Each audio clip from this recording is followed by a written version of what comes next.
Hello friends, இன்றைக்கி நம்ம என்ன பார்க்க போகிறோம்னா ஒரு சூப்பரான டேஸ்டான மோமோஸ் தான். எப்படி பண்ணணுன்னு பார்க்கலாமா? வாங்க. 2 அழகு மைதா மாவு எடுத்துக்கிட்டேன். இது கூட தேவையான அளவுக்கு கொஞ்சமாக உப்பு, அப்படியே கொஞ்சம் எண்ணெய், இது எல்லாத்தையும் விட்டுட்டு இதை நல்லா மிக்ஸ் பண்ணி விட்டுறலாம். ஈவனாக மிக்ஸ் ஆனதுக்கப்புறமா கொஞ்சம் கொஞ்சமாக தண்ணி விட்டு பிசைஞ்சிக்கலாம்.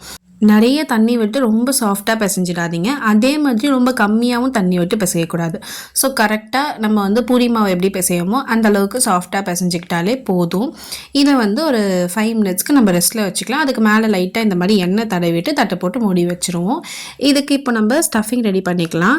ஒரு பேனில் நம்ம பட்டர் அப்படி இல்லைன்னா எண்ணெய், இது ரெண்டுத்தில் எது வேணாலும் எடுத்துக்கலாம். ஸோ நான் இன்றைக்கி பட்டர் எடுத்துக்கிறேன். உங்ககிட்ட என்ன வெஜிடபிள்ஸ் இருக்கோ அது எல்லாமே நீங்கள் ஆட் பண்ணிக்கலாம். எல்லா வெஜிடபிள்ஸும் ஆட் பண்ணிக்கலாம். ஒன்றும் நீங்கள் அவாய்ட் பண்ணணும்னு அவசியமே இல்லை. ஏன்னா எல்லாமே லைட்டாக வதக்கிட்டு அதை ஸ்டஃப் பண்ண போகிறோம். அது வேக போகுது. ஸோ அதனால் எந்த பிரச்சனையும் இல்லை. உங்களுக்கு எது பிடிக்குமோ அதை ஆட் பண்ணிக்கோங்க. நான் பீன்ஸ், கேப்சிகம் அண்ட் கேரட் இதெல்லாம் ஆட் பண்ணியிருக்கேன். இது கூட நீங்கள் காலிஃப்ளவர் இல்லை மஷ்ரூம், பன்னீர் இல்லை ஸ்வீட் கார்ன் அந்த மாதிரி எது வேணாலும் ஆட் பண்ணிக்கலாம். அண்ட் இப்போ இதில் கொஞ்சமாக உப்பு, நான் கொஞ்சம் பெப்பர் தூள் ஆட் பண்ணிக்கிட்டேன். உங்களுக்கு வேணும்னா இதை ஆட் பண்ணிக்கலாம். இல்லை வெறும் சால்ட் மட்டும் போட்டு ப்ளைனாக வச்சுக்கலாம். அப்படி இல்லை நீங்கள் வேறு ஏதாச்சும் ஃப்ளேவராக இல்லை ஸ்பைஸியாக கூட நீங்கள் ஆட் பண்ணிக்கலாம். அதனால் எந்த பிரச்சனையும் கிடையாது. உங்கள் டேஸ்ட்டுக்கு ஏற்ற மாதிரி நீங்கள் ஆட் பண்ணிக்கலாம். எனக்கு சால்ட் அண்ட் பெப்பரே கரெக்டாக இருக்குது. ஸோ அதனால் நான் சால்ட் அண்ட் பெப்பர் மட்டும் போட்டு இந்த மாதிரி லைட்டாக வதக்கிக்கிட்டேன். நான் ஆல்ரெடி இந்த ஸ்வீட் கார்ன் வேக வச்சுருந்தேன். அதனால் அதையும் ஆட் பண்ணி நல்லா இந்த மாதிரி மிக்ஸ் பண்ணி எடுத்துக்கிட்டேன். அதே மாதிரி பார்த்தீங்கன்னா ரொம்ப வதக்கணும்னு அவசியமே இல்லை. ஏன்னா நம்ம இதை வேக வச்சு எடுக்க போகிறோம். அதனால சும்மா லைட்டாக வதக்குனா போதும்.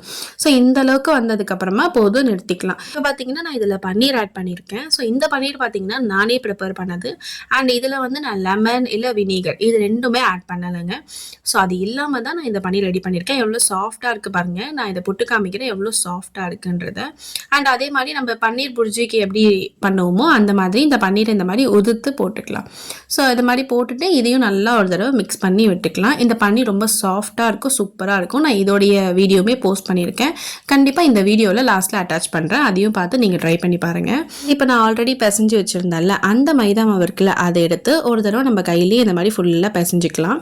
ஸோ அப்போ இன்னும் கொஞ்சம் சாஃப்டாக இருக்கும். ரொம்ப சாஃப்டாக இருந்ததுன்னா நீங்கள் லைட்டாக அந்த மைதா மாவு இருக்குல்ல அதை தொட்டு இட்டுக்கோங்க. அப்படி இல்லைன்னா நார்மலாக இட்டாலே போதும், பர்ஃபெக்டாக வரும்.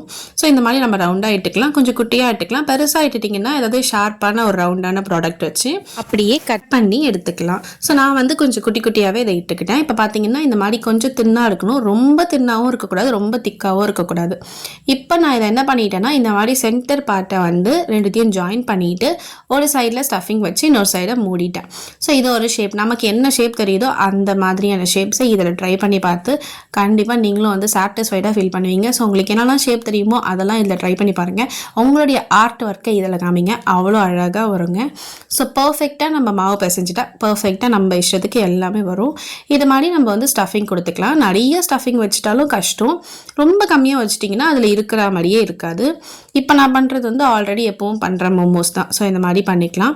இந்த மாதிரி வராதவங்களுக்கு நான் இன்னொரு மெத்தட் சொல்கிறேன், அது ஈஸியாக இருக்கும். ஸோ இந்த மாதிரி நிறைய பேருக்கு எடுத்து வச்சு அதை ப்ரெஸ் பண்ண வராது, அவங்களுக்கு இன்னொரு மெத்தட் சொல்கிறேன்.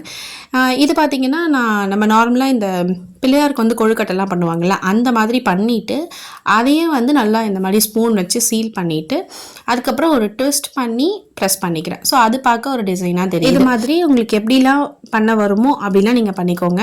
ஏன்னா கண்டிப்பாக எப்படி பண்ணாலுமே டேஸ்ட்டாக இருக்கும். பட் ஆனால் ரொம்ப திக்காக செஞ்சிடாதீங்க, ரொம்ப தின்னாக செஞ்சிடாதீங்க இந்த மாவை. அதே மாதிரி உள்ள ஸ்டஃபிங்கை ப்ராப்பராக வச்சுக்கோங்க. அதிகமாகவோ இல்லை ரொம்ப கம்மியாகவோ வைக்காமல் வச்சுக்கோங்க.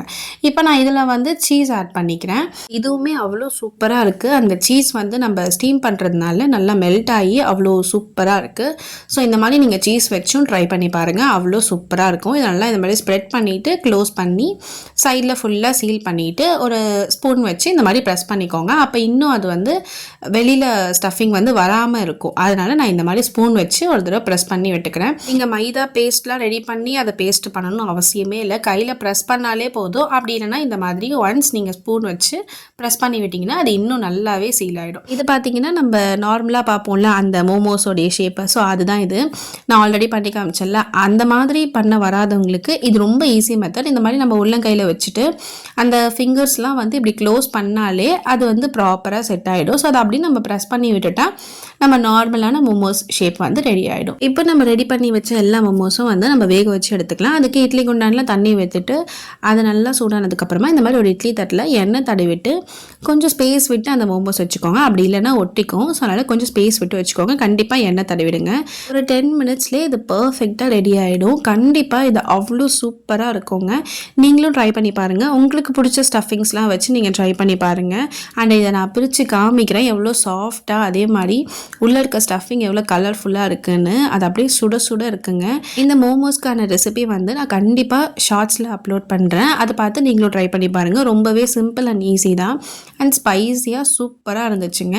இது கூடவே வந்து நான் சீஸ் வச்சும் பண்ணியிருந்தேன்ல, அதுவுமே சூப்பராக இருந்துச்சு. சீஸ்லாம் உள்ளே சூப்பராக மெல்ட் ஆகி அந்த வெஜிடேபிள்ஸ் அண்ட் சீஸ், அது கூட வந்து நம்ம ரெடி பண்ண சாஸ், இது எல்லாத்தையும் சேர்த்து சாப்பிடும்போது அவ்வளோ சூப்பராக இருந்தது அண்ட் ரொம்ப சாஃப்டாக இருந்துச்சு. அப்படியே நீங்களும் ட்ரை பண்ணி பார்த்துட்டு எப்படி வந்துச்சுன்னு கமெண்ட் பண்ணுங்கள். அது கூடவே நெக்ஸ்ட் என்ன ரெசிபி போடலான்றதையும் கமெண்ட் பண்ணுறேங்க. உங்களுக்கு இந்த வீடியோ பிடிச்சிருந்ததுன்னா லைக் பண்ணுங்கள், ஷேர் பண்ணுங்கள், சப்ஸ்கிரைப் பண்ணுங்கள். டாடா பாய்.